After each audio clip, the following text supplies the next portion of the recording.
কথায় বলে মাছে ভাতে বাঙালি, মানে বাঙালিদের মাছ ছাড়া নাকি চলে না। তবে বাঙালিদের মাছ ছাড়া চলে কিনা জানি না, কিন্তু আমার শ্বশুরবাড়ির লোকেদের মাছ ছাড়া ভাতও নাকি নড়ে না। আমার বিয়ের পর আমার বড় জেঠি শাশুড়ি মা বলেছিলেন যে আর কিছু রান্না করো না করো, মাছটা কিন্তু করতেই হবে। তো এই মাছ কিন্তু এই অসহ্যকর গরমে অনেক সময় খেতে ইচ্ছে হয় না। ভাজা শুক্তো এসব তো খাওয়াই হয়, কিন্তু একটু চটপটা টক ঝাল একটু মিষ্টি দিয়ে এরকম মাছের প্রিপারেশন রান্না করলে কিন্তু দারুণ লাগে। আর মাছ খেতে না ইচ্ছে করলেও কি হবে, মাছ তো রান্না করতেই হবে, কেন কি আমার বাড়ির লোকেদের মাছ ছাড়া কিন্তু একদিনও চলে না। তো সেই জন্য কয়েকটা বাটা মাছ ছিল, তো সেটা কি দিয়ে রান্না করি চিন্তা করতে করতে ভাবলাম এইভাবে বানিয়ে দেখি না। যতক্ষণ মুখে না দেবে ততক্ষণ তো বোঝা যাবে না। মাছের টক ঝোল, মাছের শুক্তো, নানা রকমের মাছের প্রিপারেশন তো হয়। তো এইবার এইভাবে মাছটা বানিয়ে দেখি। তো কিভাবে বানালাম চলুন সেটাই আপনাদের সঙ্গে শেয়ার করি।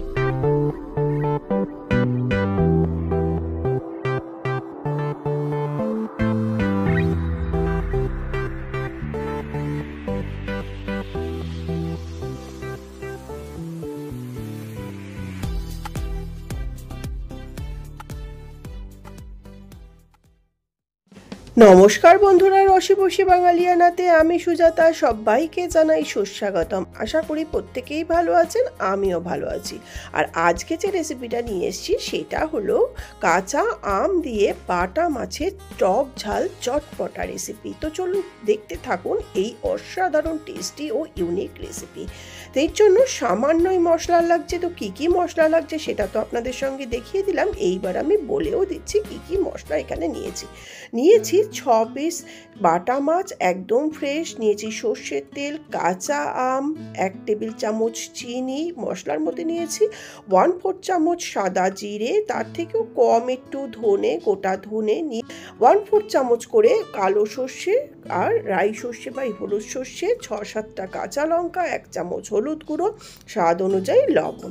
যেহেতু বাটা মাছ নিয়েছি অতএব রান্নাটা বাটা মাছেরই করব, কিন্তু এটা একটা ইউনিক রেসিপি, তেমনই টেস্টি, মানে মুখের রুচি তো ফেরাই এরকম অসহ্যকর গরমে। তো মাছগুলোকে তো ভালো করে ধুয়ে নিয়েছি। মাছগুলো কিন্তু একদম ফ্রেশ হতে হবে। মাছগুলোকে ভালো করে 5-6 বার নর্মাল জলে, 2 বার উষ্ণ গরম জলে ধুয়ে নিয়েছি।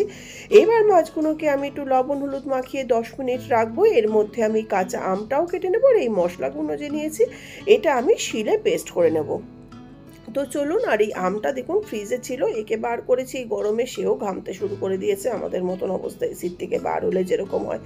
তো আর কথা না বাড়িয়ে এবার ঝটপট রান্নাটা শুরু করে দিই। গরমে না বেশিক্ষণ রান্না করে তো থাকতে ইচ্ছে হয় না। তো আমটাকেও আমি আগে খোসা ছাড়িয়ে কেটে নেব, আর মাছটাকে সবার আগে লবণ হলুদটা মাখিয়ে নিই। মাছটার ভিতরে লবণ হলুদ আগে থাকতে মাখিয়ে রাখলে রান্নার স্বাদটা ভালো হয়। এটা তো আমি সবসময়ই বলি যে রান্নার মিনিমাম 10 মিনিট আগে, আর সময় থাকলে আধা ঘন্টার উপরে লবণ হলুদ মাখিয়ে রাখলে মাছের ঝোলের স্বাদ ভালো হয়। এটা কিন্তু আমার মায়ের থেকে শেখা। তো কথা বলতে বলতে দেখুন মাছটা কিন্তু লবণ হলুদ মাখানো হয়ে গেল। এইবার মাছটাকে আমি রেখে তো সোজা চলে যাচ্ছি মশলাটাকে শিলে বেটে নেব। আমি এখানে মশলাটা শিলে বেটে নেব, আপনারা চাইলে কিন্তু এটা গ্রাইন্ডারে পেস্ট করে নিতে পারেন, বা আপনারা কিন্তু এটা গুঁড়ো মশলা দিয়েও বানাতে পারেন।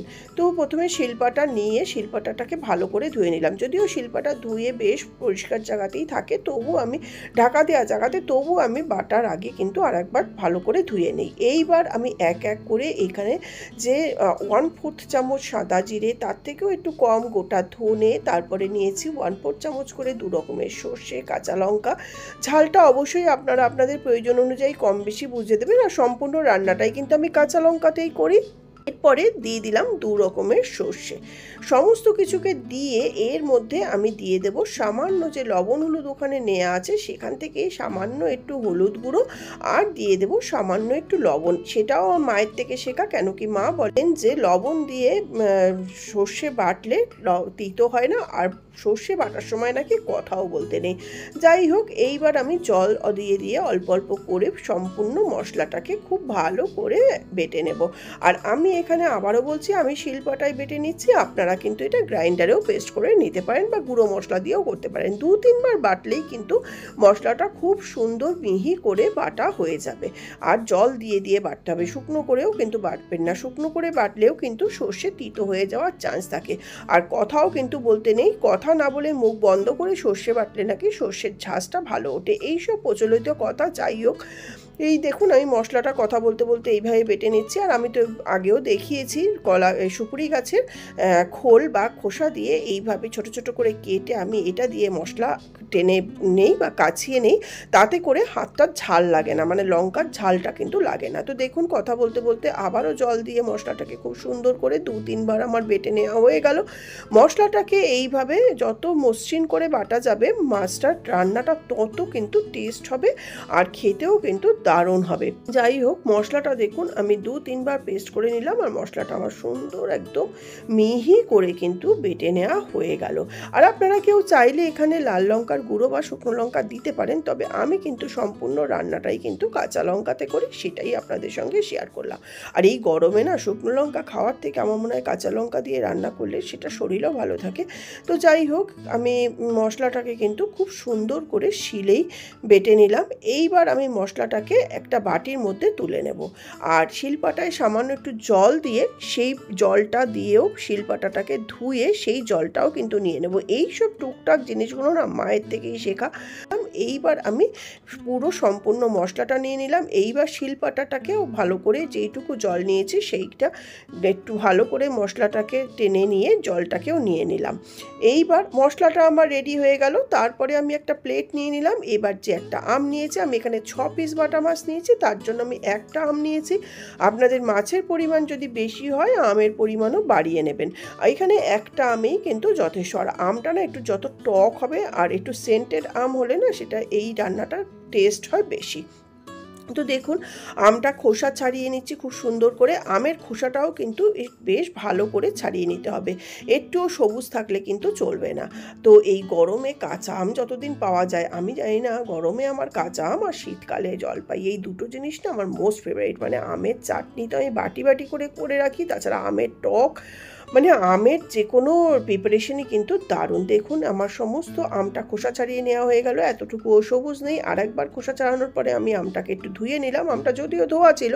তারপরে আমি একটা গ্রেটারের সাহায্যে আমটাকে সম্পূর্ণ গ্রেট করে নিচ্ছি। আপনারা কিন্তু এটা বটিতে বা চাকু দিয়েও এরকম ঝিরিঝিরি করে কুচিয়ে নিতে পারেন। তো আমি গ্রেটার দিয়ে গ্রেট করে নিলাম, তাতে কি তাড়াতাড়ি রান্নাটা হয়। রান্নাঘরে না এই সময় একদম বেশিক্ষণ থাকতেই ইচ্ছে হয় না। যাই হোক, এবার আমটা আমার সম্পূর্ণ গ্রেট করে নেওয়া হয়ে গেল। যত ভালো করে গ্রেট করে নেওয়া যাবে তত ভালো। আর একটু তো আমটা গ্রেট করে নেওয়া হয়ে গেছে, মাছটাও 10 মিনিট লবণ হলুদ মাখানো হয়ে গেছে, মশলাটা তো আগেই বেটে নিয়েছি দেখলেন। আর এখানে কাঁচা লঙ্কা লবণ হলুদ সামান্যই মশলা, কেন গরমে অতিরিক্ত মশলা খেতে ইচ্ছে না। আমটা যেহেতু টক সেই জন্য একটু মিষ্টি তো অবশ্যই দিতে হবে, মানে রান্নাটা না টক ঝাল মিষ্টি এরকম হবে। মাছে তো মিষ্টি চলে না, কিন্তু এটা মিষ্টি যে দেওয়া হয়েছে সেটা বোঝা যাবে না, টকটাকে ব্যালেন্স করবে। তো এবার গ্যাসটা অন করে আমি একটা কড়াই বসিয়ে দিলাম। আমি এখানে ননস্টিকে রান্না করছি, আপনারা কিন্তু নর্মাল কড়াই বা ফ্রাই প্যানে চেক করছি তোই রান্না করতে পারেন। কড়াইটা গরম হয়ে গেলে কড়াইয়ের মধ্যে আমি দিয়ে দিচ্ছি 3 টেবিল চামচ মতন সর্ষের তেল। তেলটা কিন্তু অবশ্যই আপনারা আপনাদের প্রয়োজন অনুযায়ী দেবেন। আর এটা যেহেতু সর্ষে বাটা আম দিয়ে রান্না করা আর মাছ, অবশ্যই সর্ষের তেলই কিন্তু চেষ্টা করবেন। সাদা তেল দিয়ে কেমন হবে আমি গ্যারান্টি দিতে পারছি না। তো তেলটা একটু ভালোভাবে গরম হয়ে যখন ধোয়া উঠবে তখন গ্যাসের ফ্লেমটা মিডিয়ামে করে আমি আগে থেকে লবণ হলুদ মাখানো বাটা মাছগুলোকে দিয়ে দিচ্ছি। মাছগুলোকে দিয়ে আমি মাছগুলোকে বেশ কড়া লাল লাল করে ভেজে নেব। আর যেহেতু আমি এখানে 6 পিস মাছ নিয়েছি সেহেতু আমি মাছগুলোকে একবারেই দিয়ে দিলাম। আপনাদের মাছের পরিমাণ যদি বেশি হয় তাহলে আপনারা 2-3 সেটে ভেজে নেবেন। মাছগুলোকে দিয়ে একটা সাইড মিনিট 2-3 হলে আবারও মাছগুলোকে উল্টে পাল্টে বেশ লাল লাল করে ভালো করে ভেজে নিচ্ছি। আর এই সময় গ্যাসের ফ্লেমটা মিডিয়াম টু হাইতে করে নিয়েছি। আর আমি সাধারণত মাছের প্রিপারেশন আমার যারা দেখেন তারা জানেন আমি সাধারণত মাছ কিন্তু খুব একটা বেশি ভাজি না, কিন্তু এইটা যেহেতু টক দিয়ে বানাবো সেহেতু এই মাছটাকে একটু লাল লাল করে ভাজবো। তবে এমনও ভাজবো না যে ভাজা মাছ যেমন খাই অত কড়া কিন্তু করব না, তাহলে মশলাটা মাছের ভিতরে ভালো করে বসবে না, রান্নার টেস্টটা কিন্তু ভালো হবে না। মানে মোটামুটি ভাজবো কিন্তু একটু লাল করে ভাজবো, যেরকম নর্মালি ভাজি তার থেকে একটু কড়া করে মাছগুলোকে ভেজে নিচ্ছি। তো দেখুন কথা বলতে বলতে উল্টে পাল্টে 3-4 বার উল্টে পাল্টে মাছগুলো এরকম পর্যায়ে লাল লাল করে ভেজে নিলাম। মাছগুলোকে ভেজে নেওয়ার পরে আমি মাছগুলোকে একটা প্লেটের মধ্যে তুলে নিচ্ছি। 6 পিস মাছই আমি কিন্তু একটা প্লেটের মধ্যে তুলে নিলাম। প্লেটের মধ্যে মাছগুলোকে তুলে নিয়ে বাকি যে তেলটা রয়েছে আমি কিন্তু আর কোনো তেল অ্যাড করব না। আর এই রান্নাটায় না তেলও কিন্তু খুব একটা বেশি লাগে না, শুধু মাছটা ভাজতেই যতটুকু তেল লাগে, তারপরে যেটুকু তেল রয়েছে তার মধ্যে আমি কিন্তু কোনো কিছু সম্বার ফোড়ন কিচ্ছু দেব না। তার মধ্যে আমি দিয়ে দিচ্ছি গ্রেট করে রাখা যে কাঁচা আমটা, সেই সম্পূর্ণ আমটাকে দিয়ে জাস্ট মিনিট 2 একটুখানি ভাজা ভাজা করে নিচ্ছি। দেখবেন একটু হালকা হালকা রং ধরবে, তবে খুব বেশি পোড়া পোড়া ভাজার দরকার নেই, জাস্ট একটু নাড়াচাড়া করব। একটু নাড়াচাড়া করে এপিট উপিট করে নিয়ে এবার আমের মধ্যে আমি দিয়ে দেবো আগে থেকে যে শিলপাটায় 2 রকমের সর্ষে, জিরে, ধনে, কাঁচা লঙ্কা যে বাটাটা করেছিলাম সেই বাটাটা। তো দেখুন আমটাকে আবার একটু ভালো করে নাড়াচাড়া করে এবার এই মশলাটার মধ্যে দিয়ে দেবো সামান্য একটু জল। মশলাটা একদম টাইট রয়েছে, তো সামান্য একটু জল অ্যাড করে এবার আমি এই সম্পূর্ণ মশলাটা একটু চামচ দিয়ে গুলে নিয়ে আমি এই কড়াইয়ের মধ্যে ঢেলে দেব। দিয়ে এবার লবণ, হলুদ, কাঁচা লঙ্কা যতটুকু ছিল সম্পূর্ণটা দিয়ে দিলাম। লবণটা দেওয়ার সময় অবশ্যই বুঝিয়ে দেবেন, তবে আম তো খুব টক, আর তাছাড়া মাছে লবণ হলুদ মাখানো আছে। এবার লবণ হলুদ দিয়ে মশলার সঙ্গে আমটাকে ভালো করে একটুখানি কষিয়ে নেব, তবে খুব বেশি কষাতে হবে না, কারণ সর্ষের মশলা খুব বেশি কষালে কিন্তু তিতো হয়ে যায়। এখানে আপনারা চিনির জায়গায় কিন্তু গুঁড়ও ইউজ করতে পারেন। তো চিনিটাকে দিয়ে ভালো করে নাড়াচাড়া করে যখন দেখবেন এক্সট্রা জলটা শুকিয়ে এসছে, তখন আমি এই বাটির 1 বাটি মতন জল দিলাম। খুব বেশি জল কিন্তু এই মাছটাতে লাগবে না, কেন কি এই মাছটা একটু গা মাখা মাখা রান্নাটা হবে। তবে মাছটা সিদ্ধ হয়ে রান্না হওয়ার জন্য যেটুকু জলের দরকার সেটুকু জল তো দিতেই হবে। তারপরে যেই জলটা ফুটে আসলো সেই সময় আমি দিয়ে দিলাম আগে থেকে ভেজে রাখা বাটা মাছ 6টা। বাটা মাছগুলোকে দিয়ে ভালো করে মাছগুলোকে একটু ডুবিয়ে দিলাম, যাতে মাছগুলো দুটো পিঠই ভালোভাবে সিদ্ধ হয়ে রান্না হয়ে যায়। তবে মাঝখানে আমি 5 মিনিট বাদে মাছগুলোকে একটু উল্টেও দেবো। আর এই সময় কিন্তু আমি লবণ মিষ্টিটা আর একটু চেক করে নেব। আমার মনে হলো একটু লবণটা কম হয়েছে, যেহেতু লবণটা দিলাম সেহেতু আমি আবার আর একটু লবণটাকে ব্যালেন্স করার জন্য, আর একটু টকও বেশি লাগছে, আমটা প্রচণ্ড টক, সেই জন্য আমি আরও বেশ 1 চামচ মতো চিনি এখানে অ্যাড করলাম। তবে মাছটা কিন্তু একদমই মিষ্টি মিষ্টি হয়নি, এই ভয়টা কিন্তু পাবেন না। তো লবণ মিষ্টিটা দিয়ে আবার একটু নাড়াচাড়া করে এবার সমান করে নিয়ে ঢাকা বন্ধ করে আমি লো টু মিডিয়াম ফ্লেমে 10 থেকে 15 মিনিট এটা রান্না হতে দেব। 10 থেকে 15 মিনিটে জলটা টেনে মাছটা সিদ্ধ হয়ে একদম গা মাখা মাখা হয়ে যাবে। তো দেখলেন তো বন্ধুরা, কত সহজেই অসহ্যকর গরমে তৈরি হয়ে গেল অসাধারণ একটা মাছের ইউনিক রেসিপি। আমি জানি না মাছের টক মানে ডুমো করে আম কেটে মাছের টক ঝোল অনেকেই করেন, তাছাড়া মাছের শুক্তো, মাছের হালকা পাতলা ঝোল অনেক কিছুই কিন্তু দেখানো আছে। বাটা মাছেরও আমার দেখানো আছে একদম হালকা ঝোল, যেটা কাগজি লেবু দিয়ে খায়। তবে এইটা একদম বলতে পারি ইউনিক রেসিপি। এইভাবে রান্না করলে না মানে যতক্ষণ কেউ মুখে না দেবে ততক্ষণ এটা কেউ বুঝতেই পারবে না যে এটা আম দিয়ে বানানো হয়েছে। সবাই ভাববে সর্ষে বাটা দিয়ে অ্যাজ ইউজুয়াল যেরকম বানানো হয় সেরকম। তো মাছটার ঢাকাটা আমি খুলে নিলাম, 15 মিনিট হয়ে গেছে। তো দেখুন অনেকটাই জল টেনে মাছটা গা মাখা মাখা হয়ে গেছে, আর সুন্দর মাছ সিদ্ধ হয়ে গেছে। আর মাছটাকে কিন্তু আমি উল্টেও দিয়েছিলাম, আবার 2 বার করে উল্টে দেখিয়েও দিলাম। তো দেখলেন তো কত সহজেই তৈরি হয়ে গেল একটা অসাধারণ রেসিপি, কাঁচা আম দিয়ে বাটা মাছের টক ঝাল রেসিপি। তো নামাবার আগে ওপর থেকে আবার একটুখানি সর্ষের তেল ছড়িয়ে ঢাকা বন্ধ করে 5 মিনিট গ্যাসের ওপরেই রেখে দেবো। 5 মিনিট বাদে নামিয়ে এটা কিন্তু আমি ঠান্ডা করে পরিবেশন করব, যেহেতু আম প্লাস সর্ষে বাটা এটা কিন্তু গরম গরম খাওয়ার থেকে ঠান্ডা খেতে কিন্তু বেশি ভালো লাগবে। তো আমি এরকম একটা সার্ভিং বোল নিয়ে নিলাম, তারপরে এর মধ্যে আমি বাটা মাছগুলোকে সুন্দর করে এক এক করে ঢেলে নেব।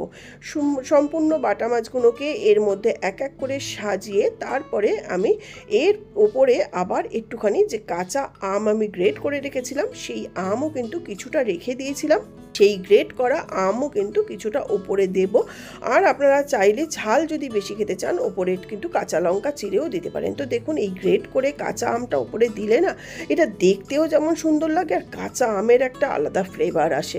তো তৈরি হয়ে গেল অসাধারণ স্বাদের বাটা মাছের আম দিয়ে ঝাল।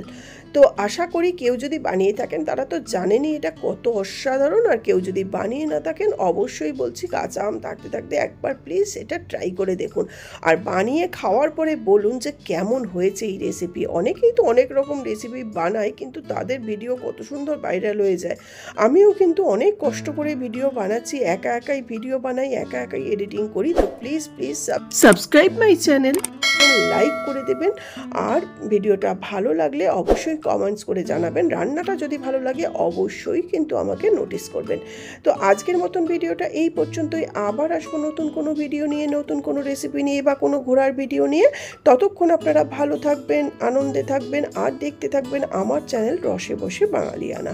নমস্কার, ধন্যবাদ আজকের মতন। আর যারা আমার ঘোরার ভিডিওগুলো দেখেননি বা জানেন না, তাদেরকে রিকোয়েস্ট করছি আমার ঘোরার ভিডিওগুলোও কিন্তু অবশ্যই দেখবেন। আমি শুধু উড়িষ্যার পুরী বা ভুবনেশ্বর না, দারিংবাড়িও কিন্তু গেছি, সেই ভিডিও কিন্তু দেখার রিকোয়েস্ট রেখে আজকের মতন ভিডিওটা শেষ করছি।